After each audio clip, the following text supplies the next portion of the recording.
매 주일마다 예배 실황이 유튜브 생중계로 지금 나가고 있습니다. 이 유튜브를 만든 이 구글 본사가 혹시 어디에 있는지 아시나요?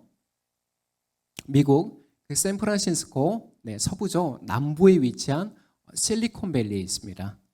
참고로 이 실리콘밸리는 우리나라 판교 테크노밸리처럼 미국을 대표하는 첨단 기술 연구단지로 구글뿐 아니라 애플이나 테슬라 그리고 마이크로소프트 등 세계적인 빅테크 기업들이 입주해 있죠. 현재 이들 기업은 시가총액 기준으로 1조에서 3조 달러, 하나가 아닙니다. 달러면 공이 몇 개 붙습니까? 3개가 더 붙죠. 1조에서 3조 달러를 넘어서는 천문학적인 규모를 자랑하는데요. 하지만 이 기업들의 시작은 정말 별 볼 일 없는 수준이었어요. 알다시피 애플이나 구글이나 아마존 같은 기업들은 초기에 작은 사무실 하나 얻을 여력도 없어서 어디에서 회사를 창업했습니까? 미국은 집마다 차고가 이렇게 붙어 있잖아요. 그래서 그 차고에서 회사를 창업했습니다. 그리고 창업 이후에도 이제 어느 정도 안정적인 궤도에 올라서기까지 수많은 실패와 위기를 겪어내야 했었죠. 무엇보다 비교적 짧은 시간에 큰 성장을 이룬 만큼 치러야 하는 성장통도 만만치 않았는데요. 특별히 이런 기업들이 겪는 성장통 중 하나가 바로 직원 관리 문제입니다. 회사 규모가 급격하게 커지는 과정에서 그 성장 속도를 따라오지 못하는 직원들이 반드시 나타날까요? 아니면 없을까요? 반드시 나타나기 마련입니다. 이때 경영진에게 필요한 조치는 무엇입니까? 회사 안에 창의적인 인재들을 각 부서 리더와 중간 관리자 역할로 배치하는 혁신적인 조직 개편이죠. 왜냐하면 이러한 성장통을 어떻게 극복하느냐에 따라서 뭐가 갈리게 됩니까? 기업의 흥망성쇠가 갈리기 때문입니다. 그래서 유능한 기업들은, 세계적인 기업들은 그 때마다 찾아오는 성장통을 함께 이겨낼 그러한 인재들을 지금도 발굴하고 영입하는 일에 전력을 쏟고 있는 것입니다. 오늘 사도행전 강의 11번째 시간에 우리가 살펴볼 주제도 역시 성장통의 문제입니다. 지금껏 예루살렘 교회는 때마다 3,000명, 5,000명 이상씩 수많은 회심자들을 배출했고 지금도 어떻습니까? 꾸준히 교회 안으로 사람들이 밀려오는 상황이죠. 이제 오늘 본문에 들어와서 이러한 급격한 성장에 따른 부작용이 나타나기 시작합니다. 교회 안에 일어난 이 갈등은 자칫 이 공동체를 분열시키는 위기로도 발전할 수 있었지만 사도들의 해안과 공동체의 순종으로 예루살렘 교회는 또 한 차례 영적인 도약을 경험하게 됩니다. 오늘 말씀을 통해서 성령께서 교회를 세워가시는 그 영적 원리를 발견하고 우리 공동체 또한 하나님 나라의 깃발을 더 높이 힘차게 흔드는 믿음의 약진을 이어가기를 주님의 이름으로 축복합니다. 일곱을 택하라. 첫째는 편중된 사역입니다. 이제 저희가 앞에서 살펴봤던 사도행전 5장까지 교회에 닥친 위기는 외부적인 요인 뭐였습니까? 사내들인 공회에 의한 핍박이었다면 이제는 위기가 교회 공동체 내부에서 발생하기 시작하는데요. 1절에 보면 예수를 따르는 제자들은 점점 늘어나는 반면 예루살렘 교회가 당면한 갈등의 핵심이 무엇입니까? 구제를 둘러싼 차별의 문제였습니다. 이 현재 예루살렘 교회 안에는 두 부류의 신자들이 있습니다. 먼저는 그리스 문화권에서 살다가 예루살렘으로 돌아온 그리스파 유대인이고 다음은 예루살렘 인근에 살던 히브리파 유대인입니다. 참고로 이들은 유대교회에서 그리스도교로 개종한 이후에는 전에 유대 사회에서 받고 있던 모든 혜택들을 박탈당했습니다. 제가 말씀드렸죠. 유대교회에서 그리스도교로 개종하면 유대인 회당에서도 쫓겨나고 모든 사회적인 경제적인 네트워크가 다 끊어졌습니다. 특히 날마다 부호 음식을 받아야 하는 가난한 과부들이 가장 큰 타격을 받았는데, 이 때문에 예루살렘 교회가 날마다 이 과부들에게 구제를 베풀어야 했던 것입니다. 그런데 문제는 이 과정에서 그리스파 유대인들이 그 구제 명단에서 자주 빠지는 일이 발생하게 돼요. 이게 의도적인 차별이나 배제는 아니고 사람들이 계속 불어나니까 행정상의 실수로 보여집니다. 어쨌든 이 일로 공동체는 큰 갈등을 겪게 되고 결국 사도들이 중재를 위해 나서게 되죠. 다행히 사도들은 누군가의 잘잘못을 따지지 않고 수사님이 잘못했어요. 권사님이 잘못했네. 이게 아니라 어떻게 합니까? 이런 문제가 발생한 구조적인 원인을 파악하며 해결책을 제시하는데 우리 2절에서 4절 말씀 함께 읽도록 하겠습니다. 시작. 그래서 열두 사도가 제자들을 모두 불러놓고 말하였다. 우리가 하나님의 말씀을 전하는 일은 제쳐놓고서 음식을 베푸는 일에 힘쓰는 것은 좋지 못합니다. 그러니 형제자매 여러분, 신망이 있고 성령과 지혜가 충만한 사람 7을 여러분 가운데서 뽑으십시오. 그러면 그들에게 이 일을 맡기고 우리는 기도하는 일과 말씀을 섬기는 일에 헌신하겠습니다. 아멘. 사도들이 제시한 지금 해결책이 뭡니까? 교회 안에서 구제를 담당할 7사람을 뽑으라는 것이죠. 그동안은 직접 사도들이 구제 사역을 담당했지만 이제는 어떤 한계에 부딪히게 됐습니까? 전부를 다 감당할 수 없을 정도로 교회가 성장한 거예요. 분명 구제나 봉사는 교회 안에서 꼭 필요하고 중요한 사역이지만 현재 사도들이 집중해야 될 더 시급한 과제가 그럼 뭡니까? 기도하는 일과 말씀 전하는 일이 더 우선되고 사도들에게는 본질적인 사역이었던 것입니다. 여러분, 멀티태스킹이라는 용어 다들 들어보셨죠? 한 대 컴퓨터로 동시에 여러 작업을 하는 것을 의미합니다. 예를 들어서 공부를 하면서 귀에 이어폰을 꽂고 음악을 듣는 거, 또 TV를 보면서 과일을 깎는 거, 이렇게 한 번에 2가지 이상 일을 하는 게 멀티태스킹입니다. 언뜻 보면 매우 효율적이잖아요. 빠른 시간에 여러 가지 일 처리가 가능한 걸로 여겨지는데 실제 그 효과는 어떨까요? 뇌과학자들은 이런 멀티태스킹이 결코 뇌에 좋지 않다고 한 목소리로 경고합니다. 쉽게 말해서 우리 뇌는 멀티태스킹이 불가능한 구조예요. 자, 그럼에도 계속 고집하며 한 번에 동시에 여러 가지 작업을 이어가면 어떻게 될까요? 갈수록 IQ, 주의력, 기억력이 낮아지고 스트레스가 증가하며 에너지 또한 고갈됩니다.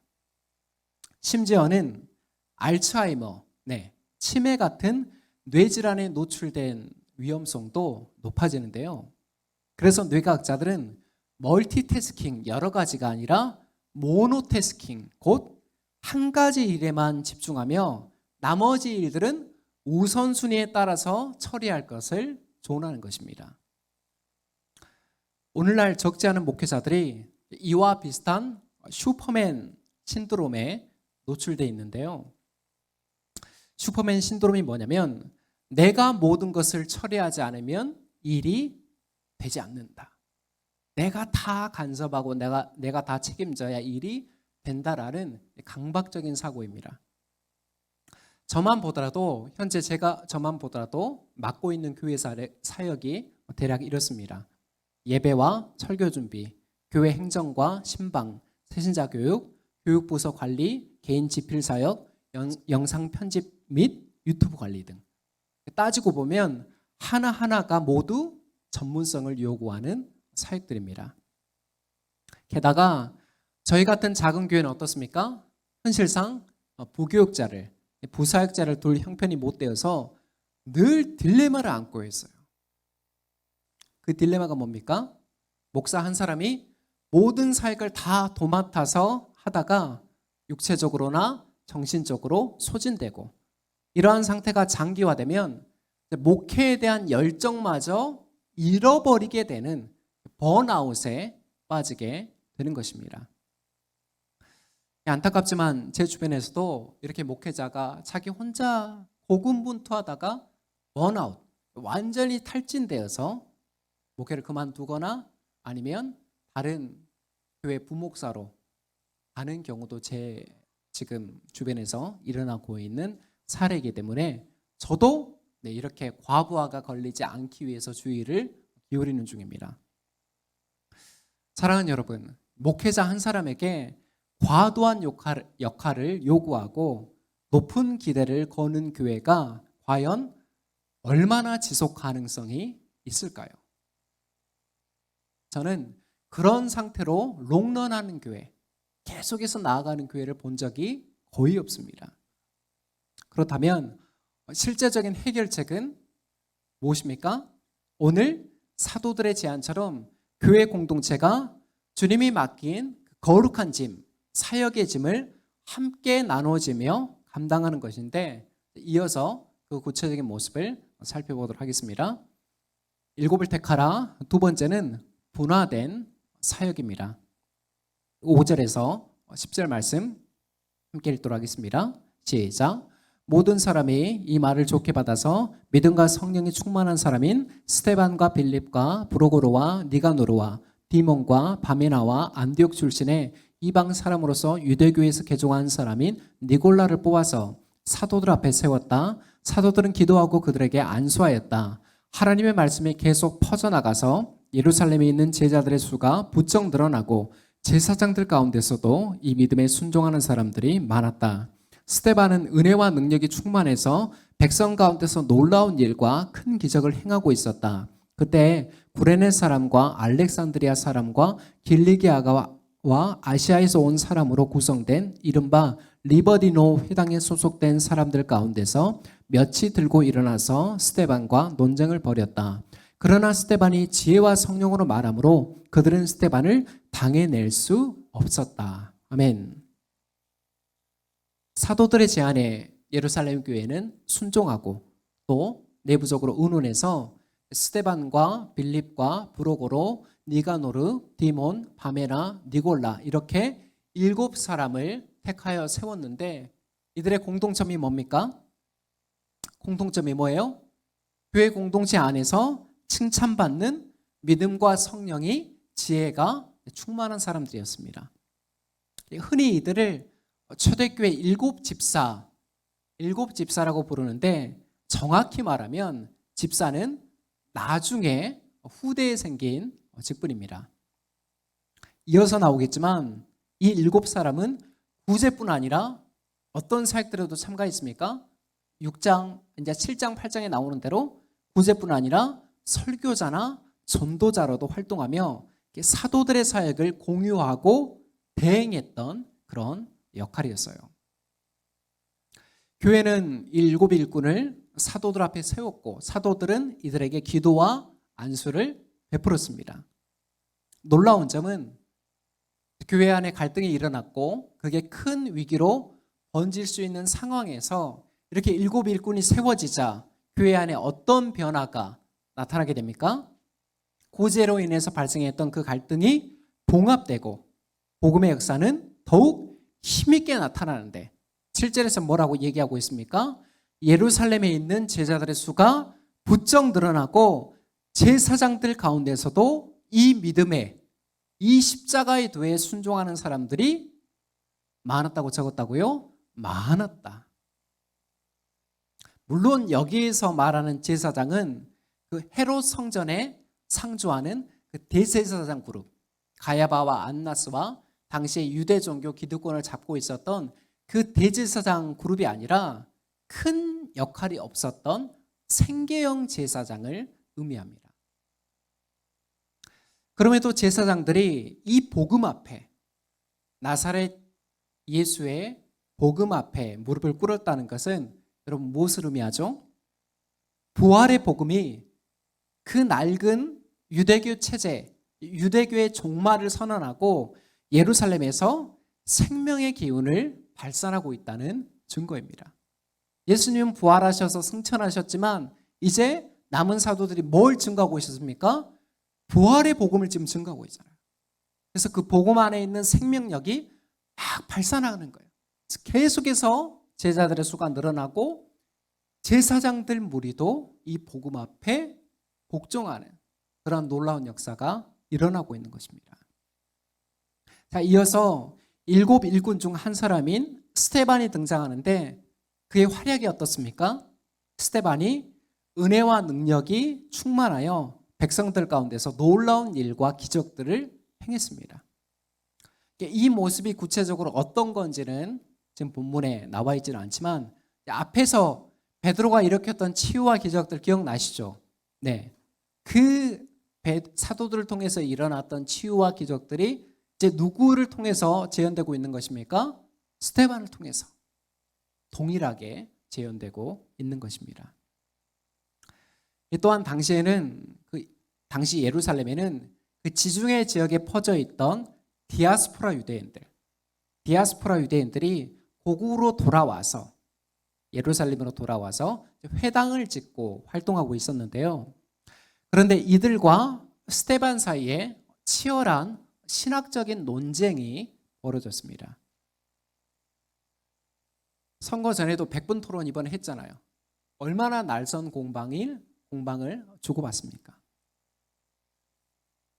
아무래도 유대인들은 모세 율법과 그리고 성전의 전통을 강조했을 텐데 스데반은 어떻게 이거를 받아쳤습니까? 나사렛 예수께서 그 모든 율법을 성취하시고 친히 성전의 주인이 되셨다. 그것을 강조했던 것입니다. 여기에서 스데반과 사도들의 모습이 오버랩됩니다. 이게 중복돼요. 앞서 그 성령 충만한 베드로의 선포가 사내들인 공회를 어떻게 만들었습니까? 네, 꼼짝하지 못하게 그렇게 흔들 만큼의 위력을 만들었는데 동일하게 유대인 회당에 속한 사람들도 지금 지혜와 성령이 충만한 스데반을 도무지 당해낼 재간이 없는 것입니다. 현재 대부분의 중소형 교회가 처한 어려움 중 하나가 바로 교역자 수급난입니다. 한 예로 수도권에 있는 한 교회는 그 교단 게시판에 부목사 청빙 공고를 올렸지만 3달이 넘도록 한 통의 연락도 받지 못했다고 해요. 참고로 이 교회는 현재 300명 정도의 성도들이 출석하고 담임 목사님도 비교적 평판도 좋으며 교회에서 제공하는 사례비나 복지도 다른 교회들에 비해서 높은 편이라고 합니다. 하물며 이런 중형교회도 사람을 못 구하고 있는데 저희 같은 지방에 있고 작은 교회는 어떨까요? 당장 제 주변만 보더라도 아이들을 가르칠 교육전도사님이나 예배 반주를 담당할 반주자를 못 구하는 교회가 점점 늘고 있습니다. 대부분의 교단, 직영신학교가 다 서울 수도권에 있잖아요. 서울, 경기 정도만 이제 가능한 지역이지 이 지방으로는 아예 내려오질 않는 것입니다. 앞으로는 이 상황이 어떻게 된다고요? 더욱더 심화될 예정입니다. 사람들이 이제 신학교로 안 갑니다. 그리고 신학교 이미 다닌 사람들도 졸업하면 제가 말씀드렸죠. 대부분이 신학대학원을 진학하지 않고 사회로 일자리를 구하러 나가는 상황이에요. 반면 이렇게 사역자 수급난이 심화되는 상황에서도 다른 대안으로 돌파구를 찾는 교회들이 있는데 여러분 그 비결이 뭔지 아세요? 바로 훈련된 성도 사역자들이 있기 때문입니다. 일반적으로 이들을 평신도 사역자라고 그간 교회 안에서 불러왔는데 저는 이 평신도라는 용어를 굳이 사용하지 않습니다. 왜냐하면 애초에 평신도라는 용어가 로마 카톨릭의 사제와 구분짓기 위해서 생겨난 용어입니다. 사제와 평신도를 구분짓기 위해서. 그런데 따지고 보면 목사도 저 같은 목사도 교회 안에서 말씀을 가르치는 일 때문에 직분상 구분된 것뿐이지 제가 여러분보다 더 우위에 있는 게 아니에요. 동일한 성도인데 직분이 뭡니까? 네, 말씀을 가르치는 목사의 자리에 직분에 있는 것입니다. 성경을 봐도 성도 사역자라는 용어가 더 합당한 이유는 다음과 같아요. 오늘 본문의 2절에 구제, 곧 음식을 베푸는 일과 4절에 말씀을 섬기는 일을 원어로 보면 동일한 단어 디아코니아입니다. 디아코니아. 이는 곧 봉사, 섬김, 사역으로 번역을 하는데 쉽게 말해서 7 집사가 행했던 그 구제 사역이나 사도들이 행했던 말씀 사역 모두가 교회 공동체를 세우는, 그리고 하나님 나라를 위한 동일한 사역이라는 뜻이에요. 어떤 것이 더 위에 있는 것이 아니라 교회를 위해서 모두 다 꼭 필요한 동일한 하나님께서 맡기신 사역이라는 것입니다. 자, 이런 면에서 보면 우리 공동체는 성도 사역자들이 결코 적지 않은 교회입니다. 때로는 제가 체력적인 한계 때문에 신방이나 기타 챙겨야 될 일들을 하지 못할 때도 있습니다. 그렇게 많지는 않은데 만약 그럴 때 성도 사역자 한 명 없이 목사 혼자 모든 일을 다 감당해야 하는 교회라면 어떻게 될까요? 아파서 누워 있어도 내가 모든 걸 다 챙겨야 한다는 그 심한 압박과 죄책감 때문에 제대로 실수나 있을까요? 실수조차 없을 것입니다. 하지만 우리 교회처럼 때로는 목회자를 대신해서 신방이나 목양을 담당하고 기타 굳은 일까지 책임져 줄 수 있는 성도 사역자가 있는 교회라면 어떻게 달라집니까? 그 목회자의 공백으로 인해서 교회 공동체가 흔들리기보다는 서로 참여하는, 제가 하겠습니다, 목사님. 목사님, 제가 하겠습니다. 이러한 연합된 마음으로 교회가 더욱 굳세게 세워지는 것입니다. 이게 성경적인 원리예요, 여러분. 교회는 목사 혼자서 세우는 것이 아니라 온 성도가 함께 세우는 것입니다. 이 자리를 빌려서 팔로교회가 1995년 6월에 서구 양동시장에 있는 상가 2층에서 개척을 하여 오늘에 이르기까지 6월이 되면 저희가 교회 설립 29주년을 맞이합니다. 내년이면 벌써 30주년이에요. 자, 이 시점에 이 시간에 오기까지 참 한결같은 마음으로 교회를 세워가고 계시는 우리 성교 목사님 내외, 또 안수 집사님이나 전사님 가정, 또 여러 권사님들, 또 여러 우리 서리 집사님들, 우리 모든 성도님들께 제가 교회를 대표해서 감사와 존경의 마음을 전합니다. 앞으로도 우리가 한 마음과 한 뜻으로 주님의 교회를 같이 함께 세워나가기를 다시 한번 축복합니다. 7을 택하라 마지막은 천사의 얼굴입니다. 우리 11절에서 15절 말씀 함께 읽도록 하겠습니다. 시작.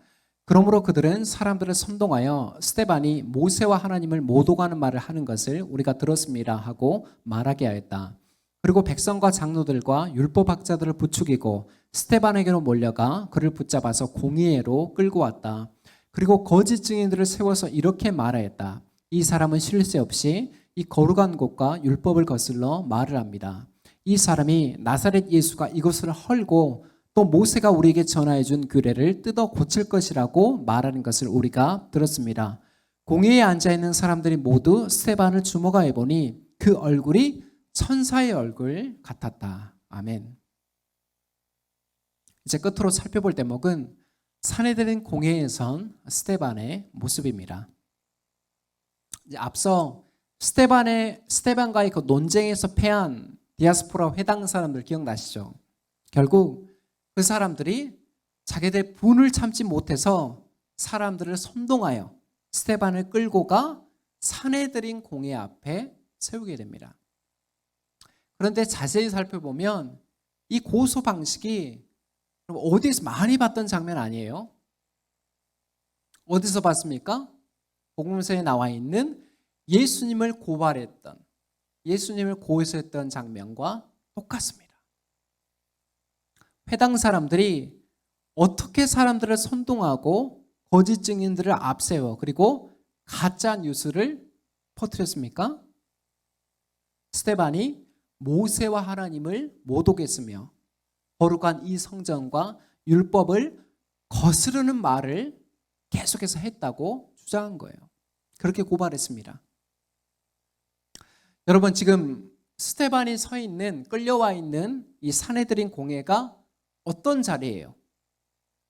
과거 우리 예수님께 그 참혹한 사형 선고를 내렸던 자리이고, 앞에서 우리가 봤던 것처럼 사도들을 겁박하고 모진 채찍질을 가했던 그런 생과 사를 가르는 아주 엄중한 장소입니다. 그런데 누가는 이 엄중한 자리에서 스데반의 외모가 어떻다고 기록을 하고 있습니까? 15절에 공회에 앉아있는 사람들이 모두 스데반을 주목하니 그 얼굴이 천사의 얼굴 같았다. 이렇게 표현하고 있어요. 참고로 성경에서 이렇게 사람의 외모를 묘사하는 일이 매우 드문데 이 천사의 얼굴 같았더라라는 게 구체적으로 무슨 뜻일까요? 다음 주에 우리가 살펴볼 사도행전 7장에서 스데반의 설교가 이어집니다. 미리 말하자면 현재 스데반은 누구도 흔들 수 없는 진리의 확신으로 가득 차 있는 상태입니다. 그래서 꿋꿋하게 의연하게 그 생과 사를 가를 수 있는 사내들인 공회 앞에서도 당당한 거예요. 오히려 그의 얼굴에는 천사의 얼굴 같은 평강이 드러나고 있는 것입니다. 한편으로는 이 스데반의 모습을 보면서 우리 예수님의 말씀이 생각나는데, 우리 마태복음 5장 10절에서 12절 말씀 함께 읽겠습니다. 시작. 의를 위하여 박해를 받는 사람은 복이 있다. 하늘나라가 그들의 것이다. 너희가 나 때문에 모욕을 당하고 박해를 받고 터무니없는 말로 온갖 비난을 받으면 복이 있다. 너희는 기뻐하고 즐거워하라. 하늘에서 받을 너희 상이 크기 때문이다. 너희보다 먼저 온 예언자들도 이와 같이 박해를 받았다. 아멘. 그렇습니다. 현재 스데반의 얼굴이 천사와 같이 빛난 것은 예수님 때문에 당하는 모욕과 박해에도 그의 마음에는 하늘의 기쁨이 충만했기 때문입니다. 그렇게 누가가 묘사하고 있는 천사의 얼굴이란 이 내면에 가득 차 있는 그 기쁨이 스데반의 얼굴에 투영된 결과라고 우리가 볼 수 있는 것이죠. 우리도 그렇잖아요. 얼굴이 뭐예요? 마음의 거울입니다. 근심이 있는 사람들은 얼굴빛이 어두워요, 어때요? 어두워요. 늘 그늘져 있습니다. 근데 힘겨운 현실 가운데, 상황 가운데 놓여 있음에도 마음에 기쁨 있는 사람들은 어때요? 얼굴이 색깔이 달라요. SK2를 써서가 아니라 하늘의 평강이 이 마음 가운데 있기 때문에 그게 얼굴로 드러나는 거예요. 그게 지금 스데반의 모습인 거예요. 이번 주에 출간되는 책이 하나 있는데 화면 한번 띄워주실래요?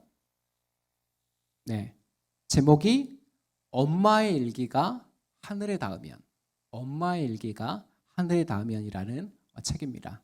됐습니다.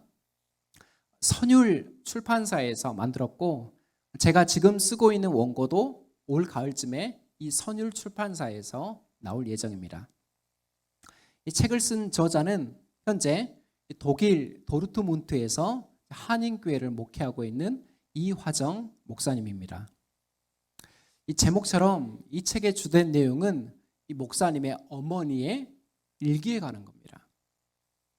지금은 고인이 되셨지만 이 오순심 권사님은 전남 실안군 팔근면에 속한 매도라는 그 작은 섬에서 겨우 초등학교만 나오신 분이에요. 하지만 이후에 교회를 나가 복음을 듣고 회심을 하게 되는데, 그로부터 1950일, 무려 30년에 걸쳐서 총 38건의 기도 일기를 써오셨습니다. 어머니가 이제 요양병원에 입원해 있는 상태에서 아들이 그 집을 정리하러 갔더니 이 일기가 발견된 거예요. 출판사 대표님께 제가 이제 책이 나오기 전에 이 일기의 내용을 듣고 제가 충격을 받은 게 두 가지가 있습니다. 첫째는 이 어머니의 일기에는 자신을 위한 기도는 하나도 없고 오로지 아들 기도뿐이었는데, 놀라운 게 뭔지 아세요? 그 어머니의 간절한 기도가 하나도 땅에 떨어지지 않고 모두 다 응답됐습니다. 네. 하나도 땅에 떨어지지 않고 전부 다 응답이 됐어요. 세속적인 기도도 아니에요. 아들이 목사잖아요. 뭘 위해 기도했겠습니까? 우리 아들이 하나님 나라를 위해서 이 사역들을 잘 감당하게 해달라. 그 제목이 전부 다 응답된 거예요. 두 번째는 이 권사님은 마을에서 배운 것도 가진 것도 제일 적었습니다. 그렇기 때문에 사람들에게 가장 무시받는 삶을 살았어요. 그럼에도 이 어머니가 동네 사람들에게 예수쟁이라고 손가락질 받지 않으려고 새벽부터 쉴 새 없이 정말 치열하게 살았고, 새벽에는 교회 가서 직접 종을 치고 그렇게 살았는데, 끝내 이 권사님을 통해서 마을 대부분의 사람들이 전도됐어요. 마을 대부분의 사람. 어제 제가 설교를 준비하면서 이 스데반의 빛난 얼굴을 묵상하던 중에 이 권사님의 일기와 삶이 떠올랐습니다. 그리고 속으로 이런 생각이 들었어요. 그 모진 눈물의 세월을 어떻게 인내하며 평생을 믿음으로 살아낼 수가 있었을까? 대체 무엇이 그노로 하여금 그 사람들의 무시와 멸시 속에서도 하늘의 소망을 포기하지 않고 기도의 자리를 지키게 만들었을까? 5월에 가정주의를 우리가 5월 첫 주를 가정주의를 지키잖아요. 그때 이 엄마 일기가 하늘에 닿으면 이 책을 교회에서 단체로 주문할 예정이니 우리 부모 세대들은 반드시 필독서로 읽으시기 바랍니다. 아멘의 정네, 반드시 필독서로 읽으시기 바랍니다. 우리 남은 생애 동안 우리가 몇십 년 살지 우리가 알 수 있습니까? 우리 남은 생애 동안 어떻게 하면 우리 자녀들에게 이러한 믿음의 유산을 남길 수 있을까에 대한 그 뜨거운 은혜와 도전을 꼭 이 책을 통해서 받으시기를 권면드립니다. 말씀을 맺습니다. 오늘은 사도행전 강의 11번째 시간으로 일곱을 택하라 라는 제목으로 말씀의 교훈을 받았습니다. 오늘 예루살렘 교회는 사도들에게 편중된 사역으로 잠시 위기를 맞았지만 성령과 지혜가 충만한 일곱 일꾼을 세움으로 다시 복음의 약진을 이루게 되었습니다. 또한 그 중심에는 충성된 한 사람 스데반이 있었는데 주님은 그의 얼굴에 영광의 광채를 비춤으로 어디에도 구속되지 않는 하나님 나라의 자유와 부유함을 나타내 보이셨습니다. 사랑하는 여러분, 바울이 에베소 교회에 보내는 편지에서 뭐라고 기록합니까? 하나님께서 창세전에 우리를 그리스도 안에서 우리를 택하시고 하나님의 자녀로 예정하셨다고 이야기합니다. 여기에서 장로교의 신학인 예정론이 나오는 것입니다. 이 세상을 창조하시기 전에 예수 그리스도 안에서 저와 여러분을 택하셨다는 것입니다. 선택하셨다는 거예요. 그리고 하나님의 자녀로 예정하셨다고 기록합니다. 이번 한 주간 이렇게 택함받은, 선택받은 성도라는 지위가 얼마나 영광스러운 것인지를 깊이 묵상하는 시간이 되시기를 축복합니다. 더불어 우리에게 맡기신, 우리에게 다 여러 직분들, 여러 소명들을 맡기셨잖아요.